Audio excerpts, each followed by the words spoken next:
성경 말씀을 다 잊어버리셨죠? 무슨 말씀이신지. 눈이 왔어요, 드디어. 그래서 좀 평안하고 또 낭만적인 그런 주일을 저희들이 맞습니다.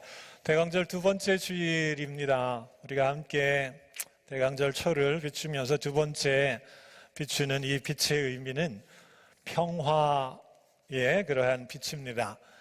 주님께서 이 땅의 어두운 세상으로 어두운 세상 가운데 빛으로 오셔서 우리에게 죄의 어두움으로부터 벗어나게 하셨습니다. 그래서 하나님과 우리와의 관계를 평화롭게 또 화평하게 화목하게 그런 하셨던 주님을 저희들이 생각하는 그런 의미입니다.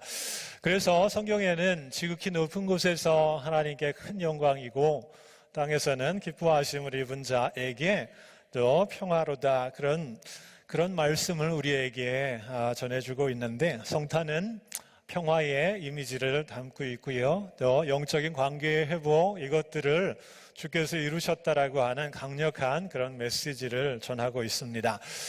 그러함에도 그런 평화의 이미지를 우리에게 주는 이 시즌을 저희들이 바라보면서 우리 현실을 보면은 조금 답답하고 또 불안하고 또 염려할 수밖에 없는 그런 상황임에 틀림이 없습니다. 그래서 너무 낭만적이고 로맨틱하지 않아요. 이 성탄의 이 즈음의 이 절기에 세상 돌아가는 모습을 보면은 그냥 마음이 콱 닫히는 그런 느낌이에요. 크리스마스 전후가 되어서 유럽 지역에는 테러가 있을지도 모른다. 그래서 각 나라에서 주요 도시마다 경계를 강화하고 있는 그런 상황입니다. 예루살렘, 우리 우진 간사님 예루살렘 성지순례 이스라엘 가는데 때가 이런 때예요. 여러분 더 기도해 주십시오. 그 발걸음을 지켜주시기를 원합니다. 그 예루살렘 베들레헴의 말구유에서 이 땅에 아기 예수로 오신 그 거룩한 곳, 트럼프 대통령이 예루살렘을 이스라엘의 수도로 인정하는 바람에 범이슬람권이 지금 격하게 반응을 하고 있죠. 그래서 이미 여러 명이 죽었어요. 또 수천 명이 다치는 그런 유혈 사태가 또 어떤 모습으로 악화될지 예측할 수 없는 그런 상황입니다. 한국의 소식들을 우리들이 접해보면 북한 핵 개발이 이제 수개월 내에 마무리될 것 같아서 더 강도 높은 경제 제재가 있고 군사적인 옵션도 취해야 되는 것 아니냐, 그런 목소리가 커지고 있습니다. 우리가 사는 이 미국 지역의 캘리포니아 지역에 화마가 찾아와서 또 모든 것들을 다 태워버리는, 서울시 면적보다 더 크다 하죠. 피해 입은 지역이 수천의 가구가 다 불탔고요. 또 그 재산 피해는 천문학적인 그런 숫자에 이르고 있습니다. 우리를 둘러싼 이 큰 세상, 이 환경, 이 공동체의 삶이 매우 불안정하고 또 흔들리는 게 현실이지요. 언제 어떠한 종류의 일이 일어날지 어느 누구도 예측할 수 없어요. 그래서 예측 불가한 그러한 모습이 현대 우리 사회의 주요한 특징이고 또 그 영향을 받는 우리들의 모습입니다. 사실 이 예측 불가의 상황은 우리 시대만의 문제는 아니죠. 오늘 성경 말씀에 우리가 예측 불가한 그런 삶의 모습을 들여다볼 수 있는 그런 상황이 묘사되고 있습니다. 선적을 바다에 띄우면서 큰 물에 영업하는 자들, 이렇게 표현되어 있는 107편 23절, 이 바다에 영업하는 이들은 다름 아닌 고기를 잡는 어부들이거나 또 해상의 무역을 중개하는 그런 무역업자들일 겁니다.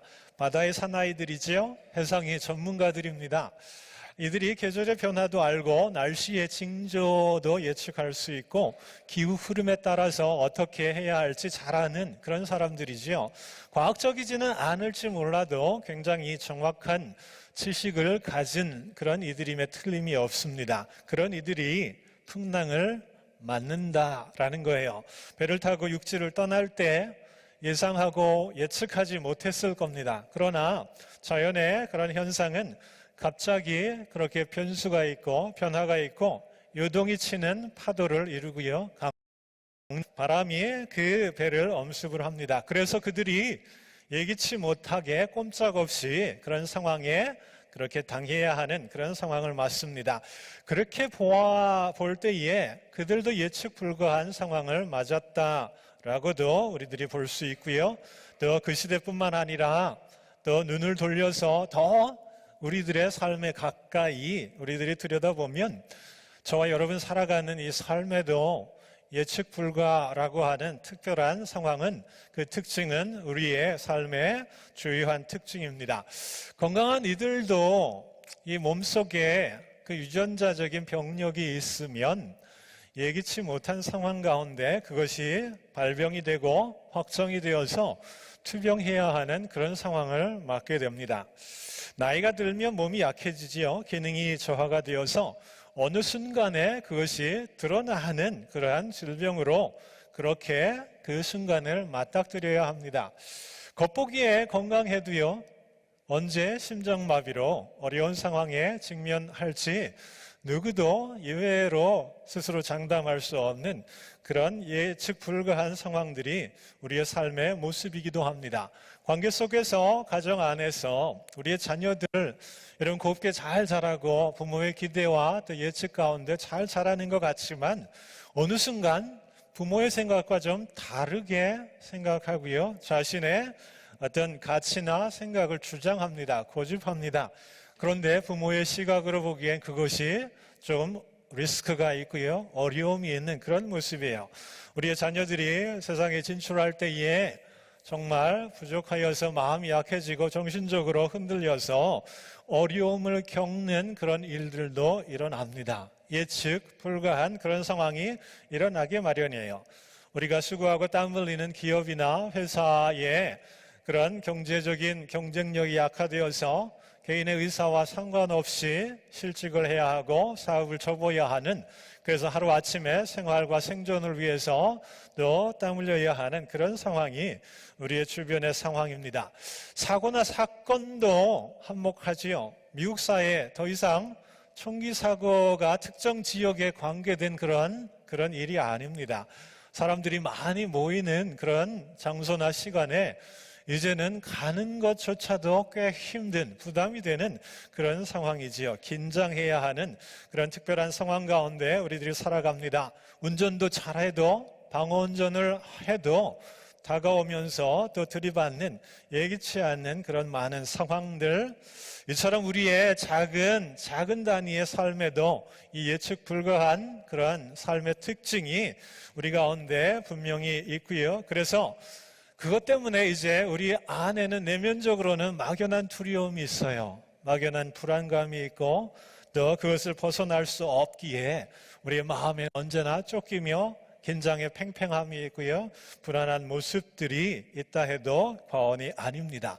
여러분, 이것이 우리 개인뿐만 아니라 우리 모두가 처해 있는 그런 구체적인 삶의 모습일진데, 우리를 더 힘들게 하는 것은 그 상황에 우리로서 뭔가 대안을 준비하고 또 뭔가 방법을 찾는 것이 별로 없다라는 거예요. 그래서 이 상황에 저항 불가한 나의 약한 모습을 보는 게 어쩌면 더 우리를 더 힘들게 하는 그런 모습입니다. 오늘 성경에 이 풍랑을 맞아서 그들이 대안을 짜고 어떤 대책을 마련할 길이 없어서 그들은 이리저리 구릅니다. 마치 술 취한 자처럼 그렇게 파고에 휩쓸려서 이리 부딪히고 저리 부딪히는 그런 상황 가운데 정신을 못 차려서 영혼이 녹다라고 하는 그런 성경의 표현이 있어요. 그와 같은 모습이 우리의 모습이다라는 거예요. 그것이 더 우리를 힘겹게 하고 있는 그런 모습일지 모릅니다. 저항 불가,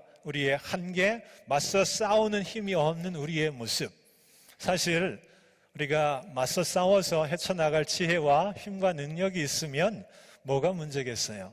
뭐가 불안, 걱정, 염려의 그런 주제이겠습니까? 우리의 힘으로 아무것도 할 수 없다라고 하는 그런 판단이 있고 또 그것이 주는 그런 두려움과 절망이 있기 때문에 우리가 힘들어하고 있는 줄 믿습니다.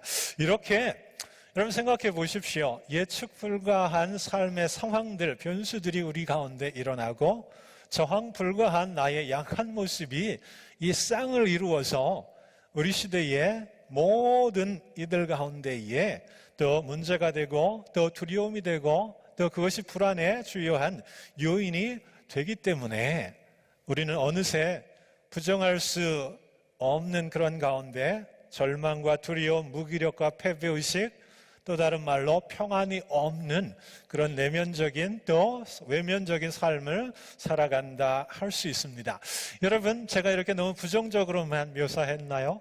여러분 어떠세요? 제 말을 듣고 아 그렇구나, 아 맞아 나에게도 그래 라고 응답하시겠어요? 아니면 나는 아닌데 왜 저렇게 일반화하실까? 라고 그렇게 반응하시겠어요? 여러분, 여러분의 마음과 삶의 모습이 지금 평안하세요? 평화로우세요? 아니면 정말 이게 말할 수 없는 이 답답함이 있고 불편하고 또 염려가 있고 걱정이 있고 두려워하고 계십니까? 여러분 설명하기 힘든 사정과 이유들이 다 있으실 거예요. 마음 편한 그런 상황은 아니실 터이고요. 걱정 없는 그런 상황은 아닐 거예요. 마음에 깊은 그런 두려움이 있고 절망이 있고 상처가 있고 아픔이 있는데 이 모습을 인정하는 것이 필요합니다. 여러분 예전이나 지금이나 또 어느 누구나 상황에 할 것 없이 이런 것이 보편적인 우리의 실존의 모습이다라는 거예요. 그래서 이 상황과 나의 어떤 무능, 이것이 나에게 주는 이 삶의 위협 앞에 오늘 성경에 우리의 마음과 눈을 돌려보기를 원합니다. 성경은 대안을 우리에게 보여주고 있는데 풍랑에 휩쓸리고 무너지는 그들이 어느 순간에 집중하기 시작합니다. 어느 순간에 그들의 힘으로 되지 않은 이 상황 앞에 그들이 기도하는 그런 모습을 보이기 시작합니다.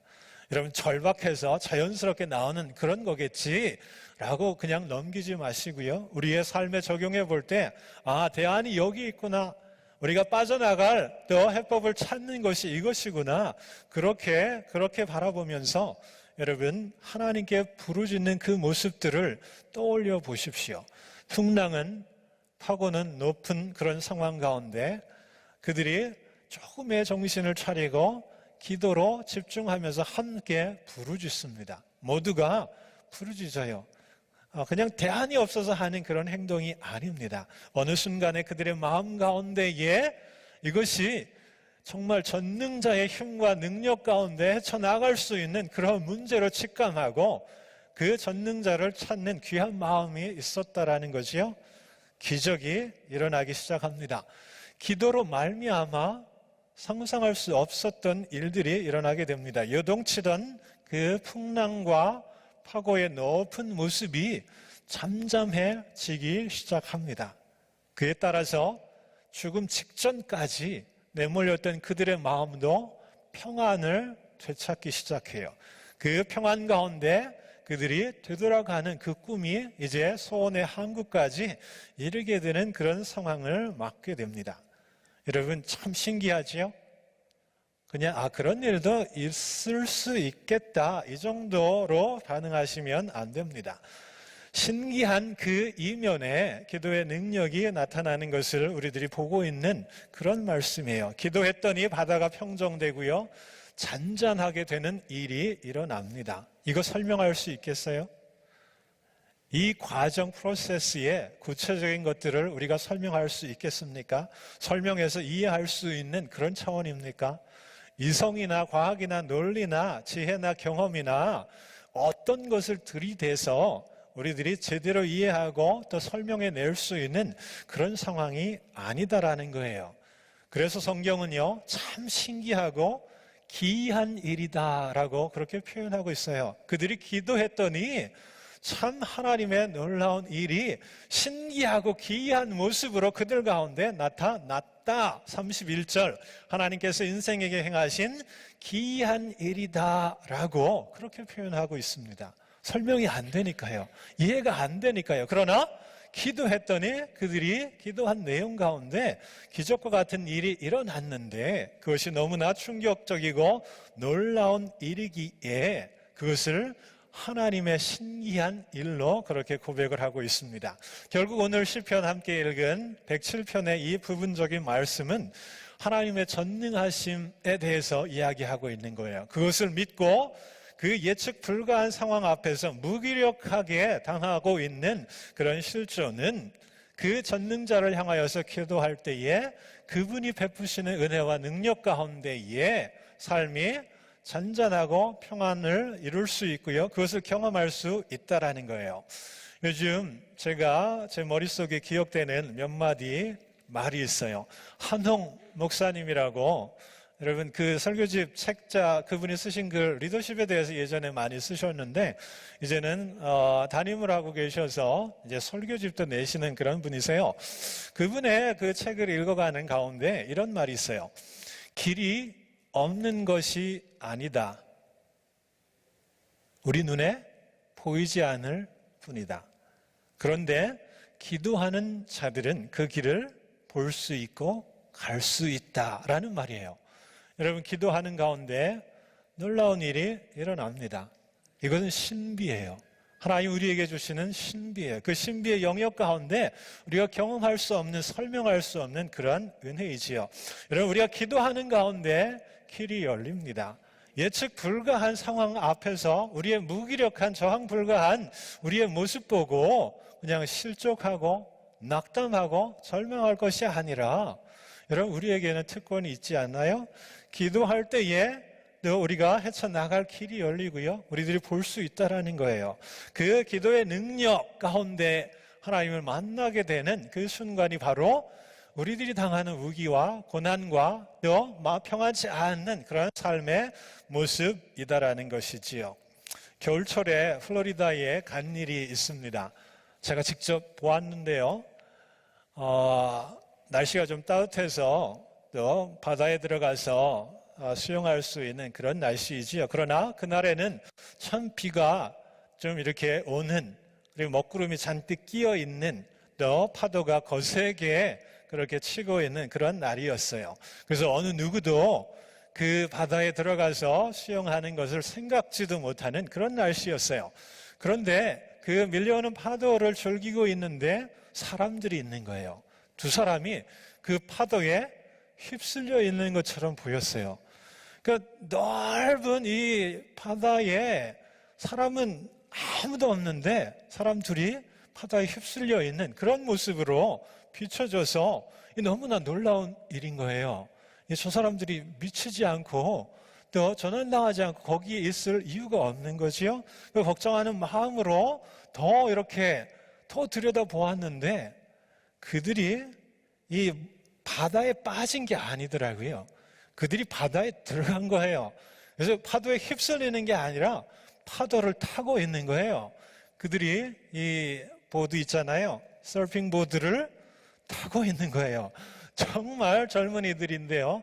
이게 좀 미치지 않고서는 그 일을 할 수 없는데 그 베테랑이었던 것 같아요. 거센 파도에 그들이 그 파도를 타고 있는 거예요. 그래서 아주 즐기고 있는 거예요.